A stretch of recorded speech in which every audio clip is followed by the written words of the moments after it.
Bienvenidos a una nueva inmersión analítica. Qué maravilla estar aquí de nuevo, para zambullirnos en un material que sinceramente me ha tenido dándole vueltas a la cabeza toda la semana. Hola, ¿qué tal? La verdad es que sí, es de esos temas que te dejan pensando. Totalmente. Y bueno, hoy tenemos sobre la mesa una obra muy particular.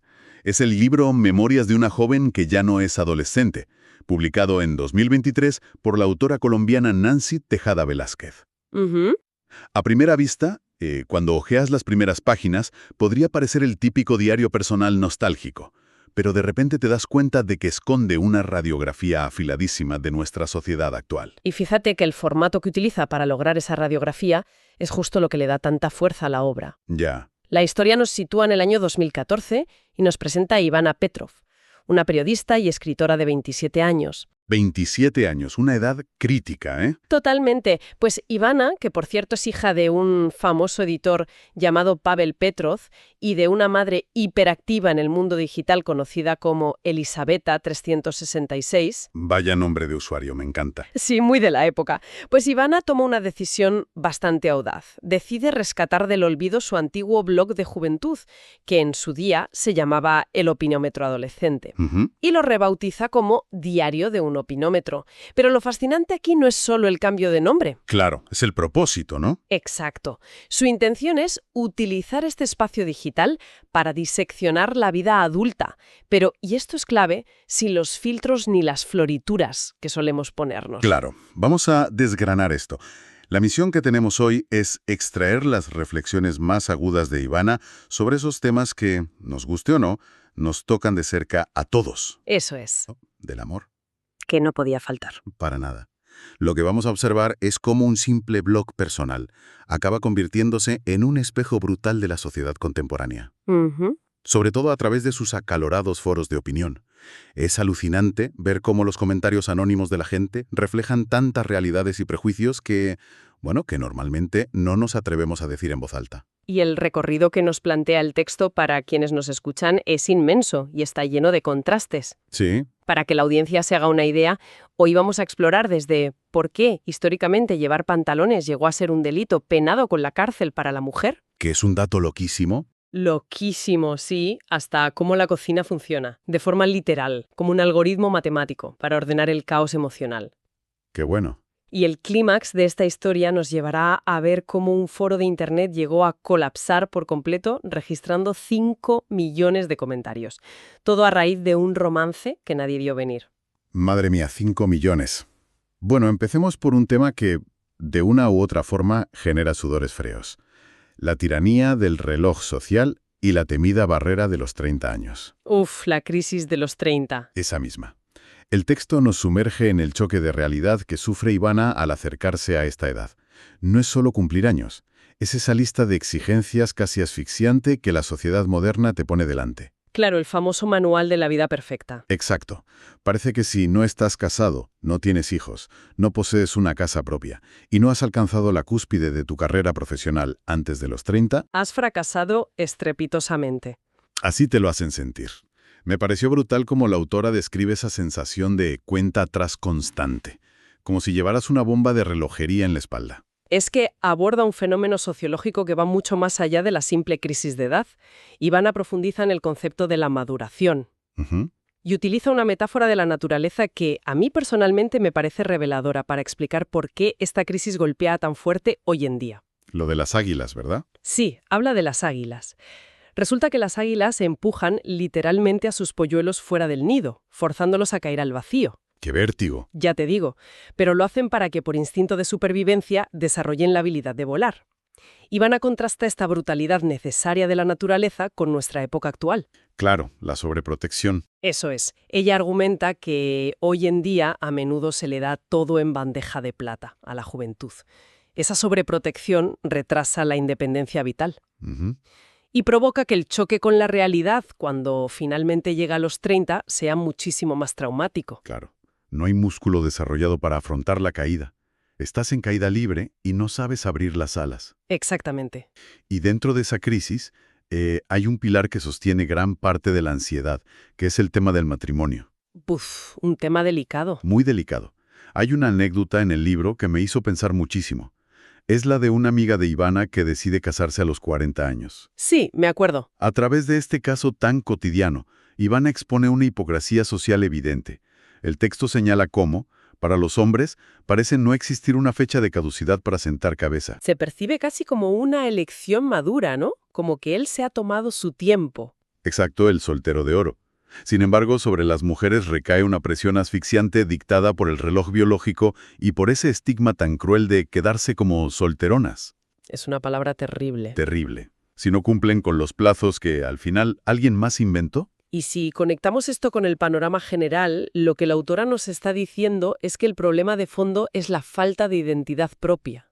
¡Qué interesante esto! Claro, cuando una persona carece de un soporte vital sólido construido por ella misma, los hitos completamente arbitrarios, Como cumplir una edad. como el simple hecho de cambiar de década exacto, se transforman en barreras emocionales casi insuperables. Ujú. Cumplir 30 o 40 años es un proceso biológico inevitable, no debería ser una tragedia. Desde luego que no. Pero la presión del entorno tiene el poder de transformar un simple número en el carnet de identidad en un veredicto definitivo de éxito o fracaso personal. Y esa idea de las expectativas impuestas nos lleva directamente a nuestra segunda parada en esta inmersión, que es un terreno lleno de curvas. A ver, La evolución de los roles y lo que la autora califica como la esclavitud moderna. Hay que aclarar para quienes nos escuchan que nuestro propósito aquí es puramente analítico. Vamos a exponer el recorrido que hace el texto manteniendo total neutralidad sobre estos temas. por supuesto. Iván adopta una postura que ella misma define en su blog como moderada. Critica abiertamente los extremos, tanto del machismo como de ciertas corrientes del feminismo. Busca un punto intermedio, sí. Exacto, argumentando que, al final del día, hombres y mujeres se necesitan mutuamente para construir la sociedad. Ujú. Pero para darle peso a esta opinión, hace un repaso histórico que te deja de piedra. Un repaso que desmonta muchísimos mitos que solemos dar por sentados, la verdad. Ya te digo, El libro nos lleva primero al antiguo Egipto, recordando que allí las mujeres, incluso las que pertenecían a la clase media, disfrutaban de una autonomía civil que hoy nos sorprendería.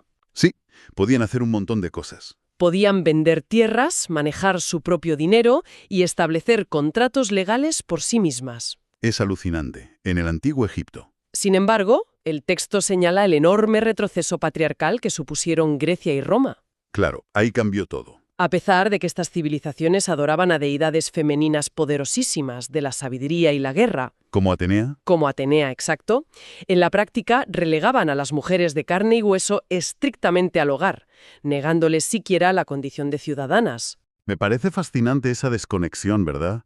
Entre la mitología, que adoraban a las diosas, y la realidad de las mujeres. Una hipocresía histórica. Totalmente. Y la evolución sigue.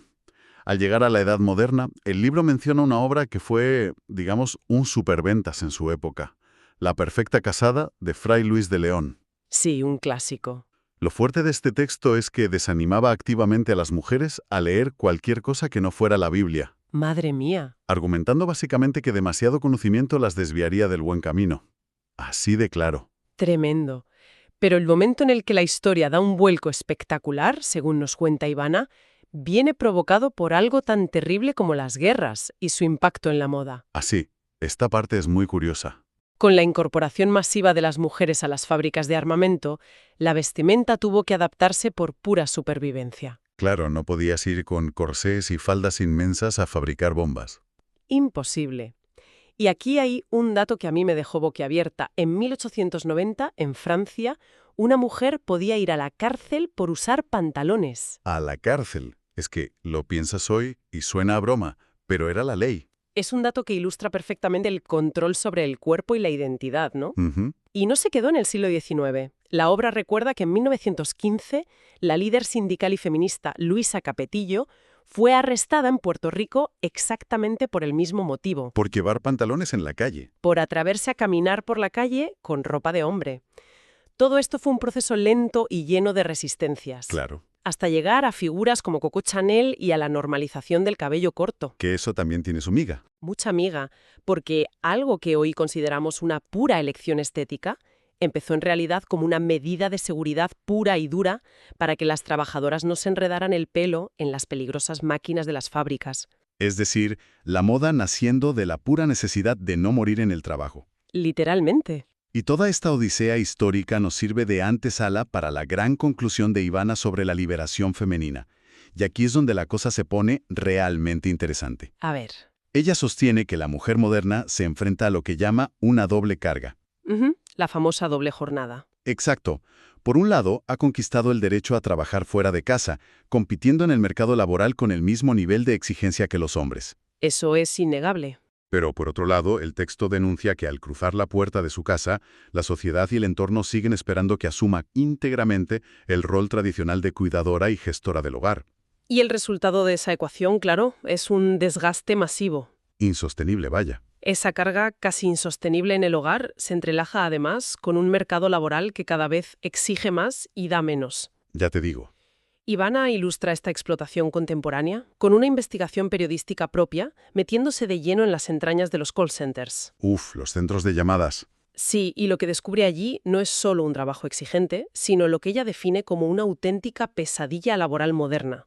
Un entorno diseñado para exprimir a la persona hasta la última gota. Yo leía esa parte y te lo juro que me parecía estar viendo una película distópica. Pero es la realidad de muchísima gente. Totalmente real. El texto habla de riesgos psicosociales gravísimos, que suena a término técnico de recursos humanos muy aséptico, pero en la práctica significa que estas personas tienen que absorber la ira diaria de clientes agresivos sin poder rechistar. Tienen que tragarse todo ese enfado, claro. Y todo esto bajo una presión milimétrica. Ivana documenta cómo existe una métrica estricta e inamovible que exige mantener los tiempos de espera de las llamadas por debajo de los 60 segundos. 60 segundos. Es que no tienes tiempo ni de respirar entre una queja y otra. Nada. Pero lo que verdaderamente indigna a la protagonista, lo que le hace estallar en su blog, es descubrir que a estos empleados se les cronometra con un reloj en la mano el tiempo exacto que tardan en ir al baño. Madre mía. Esa es la deshumanización llevada a su máxima expresión. Totalmente. De Excel. Qué tristeza. Y claro, la publicación de este reportaje tan crudo en el blog de Ivana no pasó desapercibida. Me imagino que ardió Troya. Generó un terremoto absoluto en los foros. De hecho, la situación escaló tanto que un alto ejecutivo de la industria de los call centers intervino públicamente en los comentarios. ¿Ah, sí? Sí, bajo el seudónimo de Alan Ismou. Su objetivo era amenazar directamente a Ivana para que dejara de desprestigiar su negocio. Váyatela con el tal Alan Ismou. Ya ves. Pero fíjate que ese momento es brillante dentro del libro, porque demuestra el poder real que tiene la libertad de prensa. Exacto. Incluso desde una plataforma en teoría pequeña como un blog personal, poner la verdad sobre la mesa puede hacer temblar a toda una industria. Es el poder de la palabra escrita. Ahora bien, con ese nivel de exigencia irracional en el trabajo y la presión del reloj social en casa, ¿cómo lidiamos con tanta ansiedad? Pues buscando vías de escape. Efectivamente. Y aquí la obra nos empuja hacia el análisis de los refugios emocionales. Resulta que el consumismo se ha convertido en nuestro gran parche moderno. Un parche muy caro, por cierto. Carísimo. Para abordar este tema, el texto utiliza un referente cultural muy claro, que es el personaje de Rebecca Bloomwood de la famosa película y libro Loca por las compras. Sí, basada en los libros de Sofía Kinsella. Exactamente. Pues Ivana hace un paralelismo genial con este personaje. Utiliza la compulsión por comprar como la metáfora perfecta del anestésico moderno. Analiza cómo intentar llenar inmensos vacíos emocionales o afectivos, acumulando bufandas verdes y artículos de lujo de marcas como Gucci o Chanel. Es una batalla perdida desde el principio. Es intentar comprar la identidad que no encuentras dentro de ti. ¡Qué buena forma de decirlo! Sí. El texto extrae una conclusión muy aguda de esto. La deuda financiera de un comprador compulsivo casi siempre es el reflejo directo de una profunda carencia interna. Totalmente de acuerdo. Y partiendo de ese vacío crónico, el libro da un paso atrás para observar el panorama completo y sintetiza lo que denomina los 5 males de nuestra era. Los 5 males. Es una tesis muy potente porque contrapone todo el progreso tecnológico del que tanto presumimos con un retroceso humano más que evidente. Y esos 5 males trazan un mapa perfecto de la ansiedad contemporánea. Si quieres, los vamos repasando. Claro, a ver, ¿cuál es el primero? El primero que señala es la soledad. A pesar de estar hiperconectados, las familias son cada vez más pequeñas y nuestras agendas están tan saturadas de obligaciones que el aislamiento es brutal. Ya, Es esa paradoja de tener 1000 amigos en redes y nadie con quien tomar un café. Exacto. Y esto se retroalimenta con el segundo mal, que es el estrés permanente. Ujú. Esa sensación de vivir al borde del colapso, derivada de una presión laboral extrema y de autoimponernos metas que, en el fondo, sabemos que son inalcanzables. Como llegar a todos siempre. Eso es. El tercer mal me pareció especialmente doloroso, por lo actual que es: el bullying o acoso. Sí, terrible. El libro reconoce que esto siempre ha existido, claro, no es nuevo, pero subraya cómo ha sido potenciado exponencialmente por las redes sociales. La pantalla lo amplifica todo. Exacto. Hoy en día la tecnología ha eliminado cualquier rastro de privacidad o de refugio para las víctimas. A esto se le suma el cuarto mal, que es la indiferencia. La falta de empatía. Esa dolorosa pérdida del calor humano. Cruzas la mirada con el vecino en el ascensor y actúas como si no existiera. Esa desconexión ante el dolor ajeno. Y el último de estos 5 males, el quinto, cierra el círculo del entorno laboral del que hablábamos antes con los call centers. A ver. Es la competencia desleal, esa cultura tóxica y, desgraciadamente, aceptada de destruir al prójimo sin piedad. Pisar cabezas. Pisar cabezas si es necesario, simplemente por conseguir un despacho más grande o un salario ligeramente más alto. ¿Qué panorama?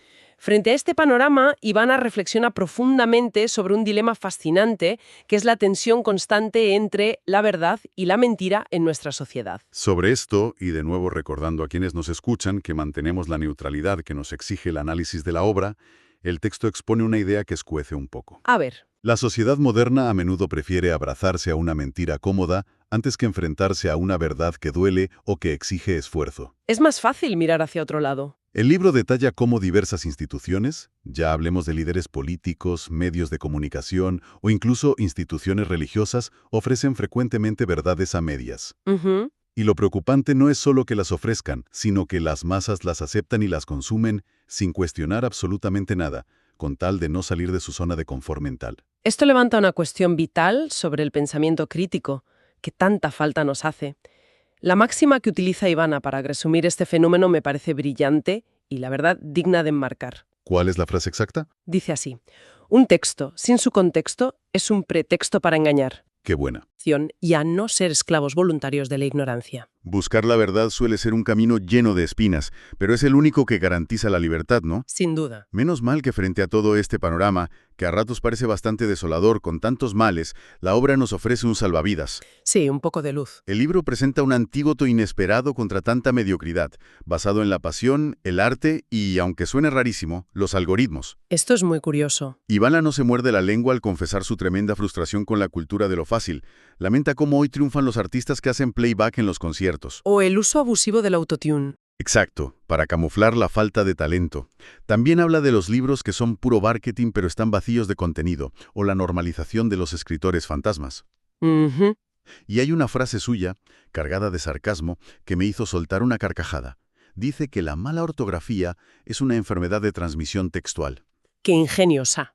Lo fascinante de este punto es cómo la protagonista encuentra una vía de escape frente a esa cultura de lo efímero a través de la gastronomía. Sí, de la cocina. Y no lo hace desde un punto de vista puramente culinario, sino estableciendo una conexión intelectual muy curiosa. ¿Lo de los algoritmos? Exacto.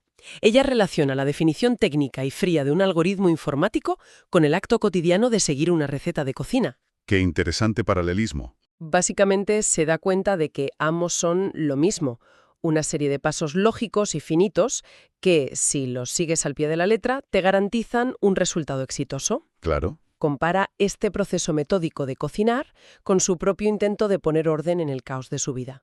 Se inspira claramente en la determinación que muestra la película Julie and Julia. Ah, la de Meryl Streep. Esa misma. Me encantó cómo el texto logra que casi puedas oler y saborear esas reflexiones. La pasión con la que Ivana describe la conexión emocional con la comida es contagiosa. Totalmente. Ella elabora un mapa de recuerdos asociado a platos específicos. Nos cuenta que un pavo bien especiado significa instantáneamente unión familiar y hogar. ¡Qué maravilla! Que servirse una copa de vino tinto para acompañar una buena carne es el sello definitivo de un momento de relajación absoluta. Y que probar un salmón bañado en salsa de maracuyá representa una explosión sensorial que te saca de la rutina. Su conclusión me pareció preciosa y muy certera. Dice que cocinar sin sazón es como tener novio sin amor. simplemente no tiene sentido. Y ese mismo concepto de imprimir pasión y autenticidad frente a la mediocridad, el libro lo traslada a algo tan visible como la ropa que elegimos ponernos cada mañana. Es verdad, la moda también juega su papel.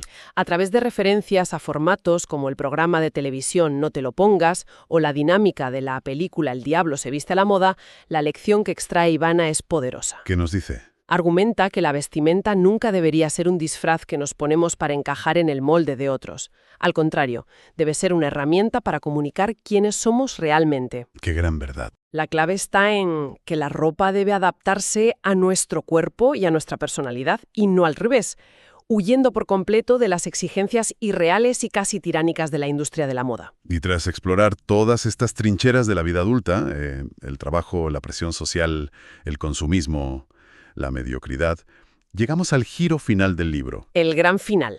Un giro que nos devuelve de golpe a la intimidad de Ivana. Después de pasarse meses diseccionando los defectos de la sociedad en su blog, hace un acto de contrición. Y confiesa su mayor vulnerabilidad, el pánico cerval a enamorarse. Eso nos pasa a muchos. Ella padece lo que describe con mucho humor como el síndrome de la novia a la fuga. A pesar de ser una profesional implacable, independiente y segura de sus ideas, admite ante sus lectores que siente terror absoluto al compromiso sentimental. Claro, el miedo a perder esa independencia que tanto le ha costado construir. Exacto. Se compara directamente con el personaje de Julia Roberts huyendo en el altar cada vez que un hombre intenta saltar sus muros emocionales. Pero en toda buena historia tiene que haber un catalizador que rompa los esquemas del protagonista, ¿no? Desde luego. Y aquí entra en escena el factor Frank. Frank. Frank es un personaje peculiar, un cantante que Ivana había entrevistado en el pasado. Su historia es la de alguien que se estrelló contra la realidad. Como tantos. Tuvo que abandonar sus grandes sueños musicales iniciales para dedicarse al pragmático mundo de los negocios. Pero, sorprendentemente, encontró una satisfacción inmensa y una paz real en ese plan B. Fíjate. Esa historia de resiliencia, de aceptar que la vida no siempre sigue el guión previsto, pero aún así puede ser maravillosa, resuena profundamente en las inseguridades de Ivana y crea un vínculo muy especial entre ellos. Y es ese vínculo, esa chispa que empieza a saltar entre ellos, lo que provoca la explosión absoluta de la comunidad virtual. Esto es buenísimo. El clímax del blog es caótico, divertido y muy revelador sobre cómo nos comportamos en Internet. Los miles de lectores del foro que llevan meses debatiendo súper en serio sobre política, feminismo o las injusticias de los call centers. De repente cambian el chip. Totalmente. De repente se convierten en celestinos. ¡Qué maravilla! Y el nivel de implicación llega a tal punto que los mismísimos padres de Ivana, Pavel y la incombustible Elisabetta 36, se meten en los comentarios públicos para animar a su hija a que dé el paso. Intervención familiar en un foro público. Es increíble. Una locura digital sin precedentes. La expectación genera un tráfico tan brutal que el foro alcanza los 5 millones de interacciones simultáneas. 5 millones, qué locura. El servidor del sistema literalmente colapsa por la sobrecarga de comentarios, pero justo en ese instante de apagón digital y caos, Frank le pide una cita real a través del foro. Qué romántico y qué moderno a la vez. Y la gran noticia es que Ivana, por primera vez, vence su terror al compromiso y acepta. ¡Qué buen cierre! Entonces, ¿qué significa todo esto en el fondo? ¿Qué nos quiere decir la autora con este cierre tan frenético? Cuéntame. El cierre temporal del blog de Ivana nos regala una conclusión mayúscula sobre la condición humana en la vida moderna. Nos damos cuenta de que la ansiedad constante por los fracasos del pasado, sumada al afán desmedido y controlador por asegurar un futuro perfecto, nos terminan robando lo único que realmente tenemos. ¿Qué es el presente? La vida misma. Ivana comprende, y nos hace comprender a quienes leemos, que la felicidad no es un trofeo externo que te entregan al cruzar una línea de meta. Totalmente de acuerdo. No es un cuando tenga esa casa seré feliz, o cuando logre ese ascenso. La felicidad es una decisión consciente y a veces muy valiente que solo puede tomarse en el momento presente. Qué forma tan redonda de poner el broche a esta inmersión analítica. Ha sido un viaje revelador a través de la mente de un personaje que, tecleando desde la pantalla de su ordenador, nos ha obligado a todos a mirarnos en un espejo muy nítido. Y tanto que sí. Queremos dar las gracias de corazón a toda nuestra audiencia por acompañarnos en este análisis tan profundo. Gracias por estar ahí. Y antes de irnos, queremos dejar una idea flotando en el aire.